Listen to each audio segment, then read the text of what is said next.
출애굽기 7장 1절에서 7절입니다. 출애굽기 7장 1절에서 7절 말씀은 제가 한 절 보고 여러분 한 절 보고 마지막 절 우리 한 목소리를 같이 보겠습니다. 여호와께서 모세에게 이르시되 볼지어다 내가 너를 바로에게 신같이 되게 하였음자 내 형 아론은 너의 대언자가 되리니 그가 내 명령한 말을 너는 내 형 아론에게 말하고 그는 바로에게 말하여 그의 이스라엘 자손을 그 땅에서 내보내게 하였습니다. 내가 바로의 마음을 완악하게 하고 내 표징과 내 이적을 애굽 땅에서 많이 행할 것이나 바로가 너희의 말을 듣지 아니할 터인즉 내가 내 손을 너희에게 뻗쳐 여러 큰 심판을 내리고 내 군대 내 백성 이스라엘 자손을 그 땅에서 인도하여 내리리라. 내가 내 손을 애굽 위에 펴서 이스라엘 자손을 그 땅에서 인도하여 낼 때야 애굽 사람이 나를 여호와인 줄 알리라 하시네. 모세와 아론이 여호와께서 자기들에게 명령하신 대로 행하였더라. 같이 봅시다. 그들이 바로에게 말할 때에 모세는 80세였고 아론은 83세였더라. 아멘. 할렐루야. 이 자리에 오신 여러분들의 주의 이름으로 환영하고 축복합니다. 우리가 계속해서 모세에 관하여 특별히 그 모세가 가졌던 믿음에 관하여 같이 나누고 있습니다. 오늘은 이제 모세에게 하나님께서 말씀하신 그 내용 가운데에 하나님이 모세를 통해서 어떻게 그 바로 왕에게 가서 말을 하고 또 그 말한 것을 하나님이 어떻게 행하시는가에 대해서 우리가 같이 나눠보고 저와 여러분들도 지난번에도 이야기한 것처럼 그냥 똑같이 하면 됩니다. 여러분들이 세상에서 모세가 했던 것처럼 여러분들도 하시면 결국 모세가 감당했던 사역들 또 모세가 이루었던 그러한 일들도 지금 이 시대에 살고 있는 저와 여러분들도 동일하게 이 세상 가운데에서 그게 그냥 하나의 추상적인 것이 아니라 현실이 되는 그런 은혜가 있을 줄로 믿습니다. 오늘 그 1절 말씀 보니까 여호와께서 모세에게 이르시되 볼지어다 내가 너를 바로에게 신같이 되게 하였은즉 너의 형 아론은 너의 대언자가 되리니. 여러분 오늘 이 본문을 보면서 저와 여러분들이 아주 좀 충격적인 그런 내용이 있죠. 그게 뭐냐면 하나님이 모세를 신과 같이 만들어 주겠답니다. 다르게 이야기하면 저와 여러분들을 하나님께서 그런 존재로 사용하시겠다라는 그러한 말씀이죠. 우리가 신이라고 하면 그냥 감히 인간이 범접할 수 없는 그런 존재라고 생각하잖아요. 우리가 어떻게 신이 될 수가 있을까? 신은 하나님이라든지 아니면 어떤 절대자에게 그렇게 붙여지는 칭호라고 생각을 합니다. 그런데 오늘 본문 말씀 보니까 하나님이 모세를 향하여서 내가 너를 바로에게 신과 같은 그런 존재로 만들어 주겠다라고 약속하는 것을 볼 수가 있습니다. 오늘 이 본문에 있는 이 신이라는 것은 엘로힘이라고 이야기하는데요. 주로 전능하신 하나님을 가르칠 때에 사용되는 단어입니다. 다르게 이야기하면 하나님이 하늘의 어떤 일을 맡기실 때에 하나님의 역할을 대행하는 사람을 이제 엘이라는 이름을 많이 붙여주셨는데요. 우리가 신이라고 하면 내가 어떻게 신이 될 수 있을까 하지만 성경에 보면 신이라는 이름을 붙인 사람들은 많이 있습니다. 사무엘도 결국 그 신이라는 이름이 들어가 있고요. 엘리야, 엘리, 엘가나 등 엘이라는 단어가 많이 들어가 있는 거죠. 다르게 이야기하면 하나님께서 또는 하나님과 같이 이런 사람이 되기를 원합니다 라는 그런 의미가 들어가 있다는 사실입니다. 왜 하나님께서 이 모세를 바로에게 신과 같은 존재로 되게 해 주시겠다라고 하셨을까요? 그 당시에 애굽 사람들에게 있어서 신과 같은 존재는 누구냐 하면 바로였습니다. 바로가 절대적인 군주였고 또 애굽 사람들 심지어 이스라엘 사람들에게 그렇게 강요하고 있었고 곳곳에 바로의 형상들이 세워져 있었고 그 앞에 가면 절하게끔 되어 있는 거죠. 지금도 그런 나라가 있지 않습니까? 북한을 보면 우리 김일성, 김정일 그런 사람들의 동상을 세워놓고 북한 주민들이 가서 거기에서 참배하고 경배하는 것을 볼 수가 있는데 바로가 다스리던 애굽은 더 그런 것이 심했던 곳이었다는 것이죠. 하나님께서는 모세를 보낼 때에 모세에게서 바로가 사람들에게 신과 같은 그런 존재인데 그러나 네가 내 말대로 순종만 한다면 내가 너를 바로에게 있어서 신과 같은 존재로 만들어주겠다라고 약속을 해주는 말씀입니다. 여러분 얼마나 이 대단한 축복의 말씀입니까?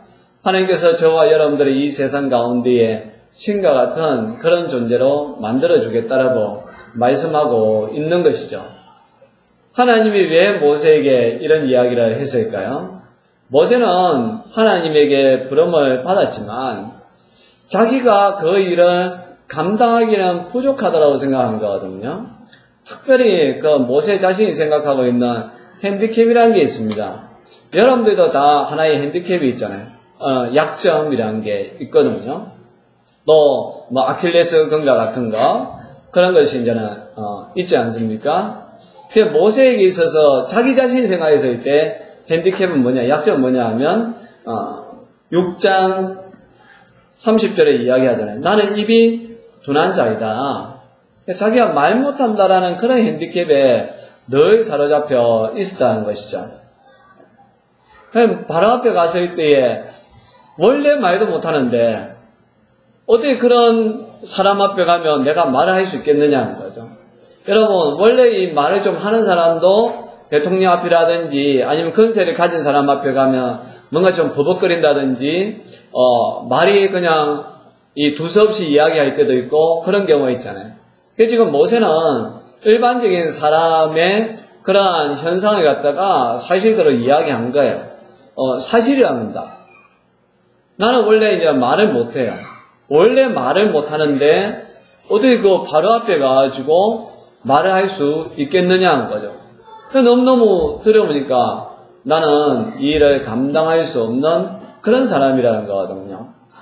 저와 여러분들도 그렇지 않습니까? 여러분들이 속해 있는 어떤 장소, 또 직위, 또 회사일 수도 있고 여러분 나름대로 핸디캡 때문에 주저하는 경우가 많잖아요. 두려워하는 경우가 많거든요. 그러면 우리가 어떻게 해야 되겠어요? 오늘 이 본문의 말씀을 붙잡고 나아갔으면 좋겠습니다. 나는 말을 잘 못하지만 아니면 나는 이런 부분에 어떤 핸디캡이 있지만 그래도 나는 하나님을 믿고 말할 것이고 나는 하나님을 믿고 행할 것이고 나는 하나님을 믿고 나아가리라. 그렇게 하면 책임은 누가 져주시느냐? 하나님께서 져주신다는 사실입니다. 여러분 이 모세도 나중에 보면 탁월한 지도자였잖아요. 바울도 탁월한 이 지도자였고 선교사였지 않습니까? 바울은 가는 곳곳마다 교회를 많이 세웠잖아요. 그런데 바울도 자기 자신에게 핸디캡이 있었거든요. 그게 뭐냐 하면 바울도 이 모세처럼 이런 말을 잘 못했습니다. 얼마나 말을 못했으면 그가 설교하는 도중에 여러분들 아시는지 모르겠지만 유두고라는 사람이 설교를 듣다가 조이다가 떨어져 죽었잖아요. 얼마나 재미없게 이야기했으면 그냥 설교 듣다가 이 조이다가 그냥 떨어져가지고 죽었겠어요? 그만큼 이 바울은 말을 잘 못했던 사람이에요. 그래서 이 고린도 교회 사람들이 바울을 공격할 때도 넌 말도 잘 못하지 않느냐? 네가 자칭 예수님의 사도라고 이야기하는데 말도 잘 못하면서 뭘 그렇게 사도라고 이야기하느냐? 라고 할 만큼 바울은 참 말을 못했습니다. 그런데 우리가 결과론적으로 봤을 때에 바울은 말을 잘 못했지만 바울만큼 또 탁월하게 선교를 감당한 사람이 어디 있습니까? 바울만큼 많은 교회를 세운 또 사도가 어디 있나요? 우리가 주의 일을 하는 것은 내가 말을 잘해야 되는 게 아닙니다. 어떤 내가 탁월한 능력을 가지고 있다 해가지고 주의 일을 감당하는 것은 아니라는 거예요. 제일 중요한 것은 내가 가지고 있는 능력보다는 하나님을 향한 믿음이라는 거예요. 하나님이 나와 함께 하신다는 거예요. 다르게 이야기하면 어떤 일을 하든지 간에 내가 그 일을 한다는 것이 아니라 내 안에 계신 주님이 이 일을 한다라고 생각하셔야 돼요. 그럼 여러분들이 말을 할 때나 행동할 때에 두려워하지 않게 되는 거죠. 당당하게 그러한 일들을 감당하게 된다는 사실입니다. 저도 사실 말을 잘 못하는 사람이에요. 근데 여러분들이 받을 때 어떤지 모르겠지만 늘 제 나름대로의 핸디캡이 뭐냐라고 하면 말 좀 잘했으면 하는 게 있는 거예요. 그런데 이제는 그거 있어요. 제가 진짜 이 말은 논리 정연하게 잘 못하는 이제 그런 게 있지만 이제 이런 말씀을 이제 믿으니까 그냥 말은 못해도 당당하게 담대하게 전하자 그런 것은 있습니다. 그래서 저는 어디 가든지 간에 두려워하지는 않아요. 그러니까 이렇게 작은 사람이 있어도 두려워하지 않지만 수천 명, 수만 명이 있는 사람들 앞에 가서 말해라 해도 두려워하지 않습니다. 왜냐하면 두려워하면 두려워할수록 말은 더 못하게 돼 있잖아요. 그렇지 않습니까? 가만히 생각해 보니까 그렇더라고요. 내가 두려워해서 도움되는 사람이 누가 있을까요? 아무도 없어요. 나도 도움이 안 되고 또 내가 두려워하면 두려워하는 만큼 듣는 사람은 더 불안한 거예요. 가만히 생각해 보니까 두려워할 이유가 뭐가 있지? 그냥 내가 하고 싶은 말 하면 되지. 말이야 논리 정연하게 잘 못하는 그런 것이 있지만 그래도 할 말은 하자. 그런 마음을 가니까 마음속에 평안이 오더라고요. 지금 하나님이 모세에게 하는 말이 그런 말이에요. 내가 바로에게 너를 신과 같이 만들어주겠다. 다르게 이야기하면 너 지금 그런 핸디캡을 보지 말라는 거예요. 말에 대한 핸디캡도 있지만 뒤에 보면 7절에 보면 이제 성경에 모세의 나이에 대해서 정확하게 언급도 하고 있잖아요. 모세가 그때 나이가 80세고 또 모세의 형 아론은 83세였더라 라고 이야기하거든요. 여러분 이 83세는 이 할아버지 아닙니까? 다르게 이야기하면 말도 못할 뿐만 아니라 이 풍채, 외모도 남들에게 어필할 수 있는 그런 외모가 아니라는 거예요. 뭔가 이 백발이 되었을 거고 허리는 약간 굵어졌을 것이고 그래서 남들에 봤을 때 리더형은 아니라는 거예요. 뭐가 딱 봐도 어깨가 딱 벌어지고 이 풍채도 딱 좋고 또 말도 시원시원하게 하고 그러면 야 저 사람이 리더감이야. 세상은 그렇게 평가를 하는데 모세는 이 세상의 기준으로 보면 한참 미달되는 그러한 사람이었다는 거예요. 그럼에도 불구하고 하나님은 내가 너를 사용하겠다. 내가 너를 바로에게 있어서 신과 같은 그런 존재로 만들어주겠다라고 이야기하고 있습니다. 모세에게만 이렇게 이야기한 것이 아니라 시편 82편 6절에 보면 내가 말하기를 너희는 신들이며 다 지존자의 아들들이라 하였으나 그리고 요한복음 10장 35절에도 이야기합니다. 성경을 폐하지 못하나니 하나님의 말씀을 받은 사람들을 신이라 하셨거든. 예수님도 그렇게 말씀을 하신 거예요. 하나님의 말씀을 받은 사람들이 신이라고 이야기했다라는 겁니다. 다르게 이야기하면 저와 여러분들이 하나님의 말씀을 받아들이고 그 말씀대로 살아가면 다른 사람들이 봤을 때에 저와 여러분들을 야, 저 사람은 정말 하나님과 같은 사람 같아. 저 사람 진짜 예수님과 같은 분 같아. 라고 인정을 해준다라는 사실이죠. 모세가 호렙산에서 부름을 받았을 때에는 자기 자신의 약함만을 보았습니다. 그래서 계속해서 나는 그 일을 감당할 수 없는 사람이라고 거절을 했죠. 그런데 하나님께서 내가 너와 함께 주시겠다라고 계속 말씀하고 있습니다. 하나님께서는 저와 여러분들에게도 동일하게 이러한 능력을 주시는 분이라는 것을 믿을 수 있기를 바랍니다. 요한복음 14장 12절 말씀해 보니까 내가 진실로 너에게 이르노니 나를 믿는 자는 내가 하는 일을 거둬할 것이요 또한 그보다 큰 일도 하리니 이는 내가 아버지께로 감이라 라고 예수님이 말씀하셨습니다. 나를 믿는 자는 내가 하는 일도 할 뿐만 아니라 그보다 더 큰 일도 하게 될 것이다 라고 이야기합니다. 여러분 이 말씀을 믿습니까? 여러분들의 그 믿음대로 이루어지게 되어 있다는 사실입니다. 또한 사도 바울은 고린도후서 4장 7절에서 우리가 이 보배를 질그릇에 가졌으니 이는 능력의 심히 큰 것이 하나님께 있고 우리에게 있지 아니함을 알게 하려 함이라 라고 이야기합니다. 바울이 그렇게 이야기하는 거예요. 나는 질그릇과 같다는 거예요. 깨지기 쉽다는 거죠. 그러니까 이 토기로 만들어서니까 툭 던지면 박살날 수밖에 없는 우리의 몸은 그런 존재라면 너무나 연약한 존재거든요. 그런데 이 질그릇 속에 보배를 가지고 있었다는 거예요. 보배가 누구냐면 예수 그리스도거든요. 그 예수님이 능력의 심히 큰 것을 우리에게 주셨다는 겁니다. 그러니까 나는 약하지만 우리 안에 예수님이 계시면 저와 여러분들은 강한 존재가 될 수 있다는 사실이죠. 빌립보서 4장 13절에도 내게 능력 주시는 자 안에서 내가 모든 것을 할 수 있느니라 라고 이야기하고 있습니다. 바울은 지금 감옥에 갇혀 있잖아요. 그럼에도 불구하고 내게 능력 주시는 자 예수님 안에서 내가 모든 것을 할 수 있다라고 이야기합니다. 그러니까 여러분들이 어떤 환경을 바라보는 것이 아니라 여러분들이 처한 그러한 상황을 탓하는 것이 아니라 제일 중요한 것은 내 안에 예수님이 계시고 하나님이 나와 함께 계신다라는 그러한 믿음을 가지는 게 제일 중요합니다. 그러면 세상이 두렵지 않다는 거예요. 여러분들 앞에 어떤 문제가 있다 할지라도 그 문제를 극복할 수 있는 힘을 하나님께서 주신다는 사실입니다. 그렇기 때문에 저와 여러분들은 언제나 주님 안에 거할 수 있도록 기도하며 나아가야 한다는 사실이죠. 중세에 한 수도사가 있었는데요. 이 수도사는 기도의 사람이었고 위대한 복음의 능력을 소유한 사람이었습니다. 이 사람이 가는 곳마다 모든 문제가 다 해결이 되는 거예요. 그런데 이제 이상하고 놀라운 게 뭐냐면 이 수도사가 문제가 있는 곳에 가서 하는 특별한 행동이 없었다는 거예요. 제자들이 아무리 옆에 가서 선생님이 어떻게 하나 봐도요, 뭔가 특별한 행동을 하는 게 아닙니다.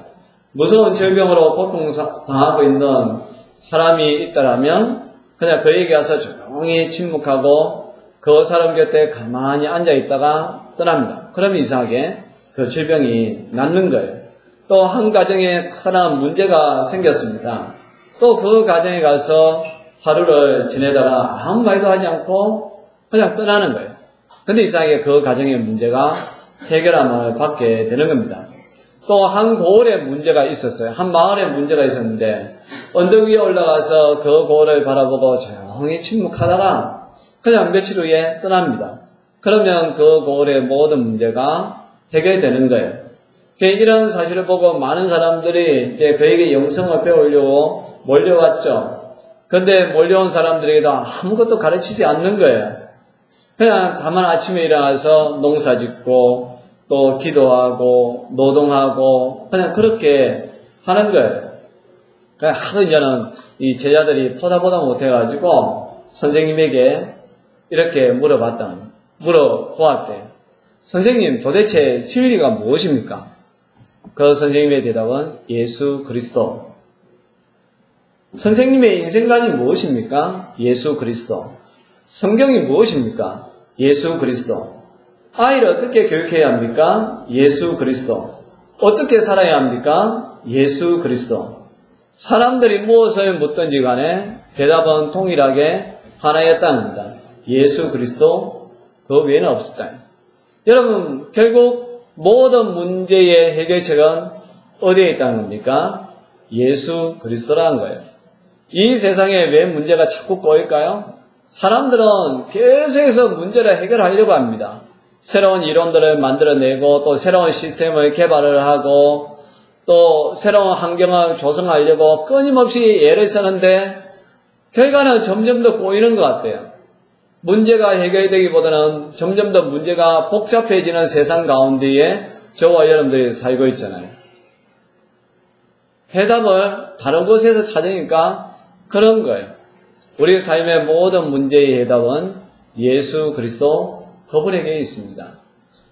내가 어떤 문제를 감당할 수 있는 것도 하나님과 함께하면 되는 거예요. 그러나 하나님을 떠나버리고 하나님과 분리해서 생각을 해버리면 여러분들의 인생은 계속해서 더 꼬일 수밖에 없다라는 사실입니다. 우리는 우리의 힘으로는 능력 있는 삶을 살 수가 없습니다. 오직 주님과 함께 동행할 때에 우리는 능력 있는 삶을 살게 된다는 거예요. 그러나 또 우리가 알아야 될 것은 비록 우리가 하나님의 말씀으로 산다 할지라도 우리 앞에는 장애물, 우리가 넘어야 할 그러한 문제들이 있다는 겁니다. 3절 말씀을 보시기 바랍니다.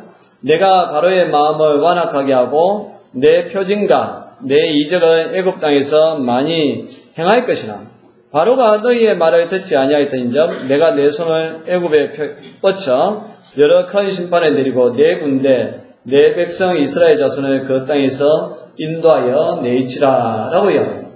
순종하고 나아가면 그냥 바로가 한 번에 그냥 팍 죽어가지고 아이고 내가 잘못했습니다 두 손 들고 보내줘야 되는데 하나님은 이야기합니다. 네가 내 말대로 한다라고 할지라도 바로의 마음은 완악하게 될 것이다 라고 이야기합니다. 여러분 이것이 세상입니다. 우리가 하나님과 함께 살아가면 사단은 더 강하게 저와 여러분들을 공격합니다. 다르게 이야기하면 우리가 하나님과 동행하지 않으면 세상이 우리를 어떻게 하겠습니까? 공격하지 않습니다. 대신 가만히 내버려 둡니다. 왜 그렇게 해서 가만히 내버려둬도 저와 여러분들은 멸망으로 가는 것을 알기 때문에 굳이 공격할 필요가 없는 거예요. 가만히 놔둬도 알아서 그냥 저 멸망길로 가니까 왜 공격을 하겠습니까? 그런데 우리가 하나님의 사람으로서 이제 하나님과 함께 가겠다라고 하면 사단은 저와 여러분들을 공격한다는 사실이죠. 점점 더 우리 주위에 있는 사람들의 마음을 완악하게 합니다. 우리가 하나님께로 가는 것은 방해한다는 것이죠. 그렇지만 그러한 때에 하나님이 이야기합니다. 내가 이적을 행할 것이다. 큰 심판을 내리게 될 것이다. 표징을 보여줄 것이다. 라고 이야기합니다. 여러분 그러면 그럴수록 하나님은 또 우리를 더 강하게 하신다는 사실입니다. 저와 여러분들을 통해서 놀라운 일들을 행한다는 사실이죠. 그러니까 여러분들 지금 뭔가 무난한 삶을 살고 있다. 그러면 여러분들 그걸 감사하게 생각하면 안 되고요. 영적인 상태를 한번 점검을 해보셔야 돼요. 뭔가 무난하게 사는 거는 같은데 동시에 뭔가 공허한 거 있잖아요. 나 이렇게 살아서는 안 되는데. 그런 마음이 들 때는요. 그게 좋은 현상이 아닙니다. 어쩌면 내가 지금 사단조차도 포기한 사람일 수도 있어요. 너는 그냥 내가 신경 안 써도 알아서 그냥 내가 원하는 길로 가지는구나. 그럴 수도 있다는 사실이죠. 그렇기 때문에 언제나 내 영적인 그 상태를 점검을 해야 되고요. 여러분들이 하나님을 향한 더 큰 꿈을 가지면서 살아가야 한다는 거예요. 그럼 이제 그렇게 가면 갈수록 또 사단의 공격은 더 세지거든요. 그러나 두려워할 필요도 없다는 거예요. 그럴 때 하나님이 표징과 이적을 보여주신다는 거예요. 다르게 이야기하면 그때서 이제 고백하는 거예요. 내가 일을 하는 것이 아니라 하나님이 이 일을 하시는구나. 그럼 뭐가 나오겠어요? 감사와 찬양과 오직 하나님의 은혜라는 고백이 나올 수밖에 없다라는 사실입니다. 어떤 일을 하든지 간에 무슨 일이 잘 되고 막힘이 없으면 사람들은 교만해지기 쉽고 방종하기 쉬워집니다. 반면에 어려운 일, 사역에 장애가 생기게 되면 그때부터 사람은 긴장하게 되고 하나님 앞에 기도하게 되어 있다는 사실이죠. 그렇기 때문에 저와 여러분들은 장애를 두려워하는 것이 아니라 장애가 크면 클수록 하나님의 은혜가 더 커진다는 말씀을 붙잡고 낙심하지 말고 승리하는 사람들이 될 수 있기를 바랍니다. 제일 중요한 것은 뭐냐면 우리 6절 말씀인데요. 같이 한번 읽어봅시다. 시작. 모세와 아론이 여호와께서 자기들에게 명령하신 대로 행하였더라. 순종하는 삶입니다. 순종할 때에 하나님이 일하신다는 사실이죠. 그렇기 때문에 저와 여러분들은 여러분들의 어떤 약점이라든지 여러분들의 외모라든지 여러분들의 상황을 보고 어떤 일을 결정하는 것이 아니라 하나님의 말씀을 붙잡고 우리는 순종의 삶으로 나아가야 한다는 사실입니다. 그렇게 순종을 하면 하나님께서 그때부터 일하신다는 사실이죠. 우리는 그냥 하나님이 나를 통해서 일하시는 것을 갖다가 목격만 하면 된다는 사실입니다. 하나님께서는 모세와 아론을 세우셨고 그들을 보내었습니다. 그들은 하나님의 말씀대로 전하면 그냥 전하기만 하면 됩니다. 모세와 아론은 오직 순종만 하면 되었습니다. 이때부터 능력이 나타나는 것이죠. 그래서 이제 이 뒤에 보면 이제 10가지 재앙이 시작이 되는데요. 철저하게 보면 모세와 바로와의 싸움이 아니라 하나님과 애굽신과의 싸움이라는 것을 볼 수가 있습니다. 결국 그 사이에 모세는 뭐냐라고 했을 때에 그냥 중간자 역할을 할 뿐이에요. 그냥 하나님이 지팡이 던지라 하면 지팡이를 던지는 거고요. 지팡이를 치라고 하면 그냥 지팡이를 치는 거고 그렇게 하는 거예요. 모세의 어떤 능력이 나가는 것이 아니라 하나님의 능력이 나간다는 사실이죠. 우리도 이 세상을 살아갈 때에 저와 여러분들의 능력을 사용하려고 하니까 때로는 더 피곤한 거예요. 때로는 더 힘드는 거예요. 왜 나는 최선을 다했는데 결과는 이렇게 나오지 하면서 절망할 때가 있는 거예요. 그러나 반대로 여러분도 한번 생각을 해보세요. 내가 어떤 일을 할 때 내가 하는 것이 아니라 하나님이 한다고 생각해보세요. 그럼 일단 결과에 대해서 우리는 자유로운 거예요. 맞잖아요. 내가 한 것이 아니니까. 그냥 하나님이 하라고 해서 했을 뿐이니까. 어떤 결과가 나오든지 간에 이 결과는 하나님께서 이렇게 하신 거야. 우리는 우리 삶을 받아들이고 그런 가운데서 찬양하면서 살 수 있다는 사실이죠. 그런데 요즘은 사람들이 점점 더 하나님보다는 자기 실력을 갖다가 발휘하려고 하는 거예요. 그러다 보니까 나중에는요, 지쳐서 쓰러지는 거예요. 어떤 애도 보니까 카이스트 출신의 모 대기업 상무님께서 자살했다는 소식을 듣고, 그 42인가, 43인가, 뭐 저하고 비슷한 그런 것더라고요. 세상적인 배경을 보면 나하고 쩍도 안 되는 진짜 탁월한 사람 아닙니까? 카이스트 출신에다가 보니까 최연소, 그 대기업에서는 최연소 상무라는 그 직급을 이제 받은 거예요. 세상적으로 너무너무 부럽죠. 근데요, 그분이 그냥 자살했더라고요. 업무 스트레스가 너무 많아가지고. 왕따. 그래도 최연소 되다 보니까 어느 순간부터 자기가 다른 사람들에게 왕따를 해요. 우울한 거예요. 외로운 거예요. 그래서 결국 그가 선택한 마지막은 스스로 목숨을 버리는 거예요. 여러분, 이게 얼마나 가슴 아픈 거예요? 그렇게 자기가 노력을 했는데 결과는 어때요? 우리도 마찬가지예요.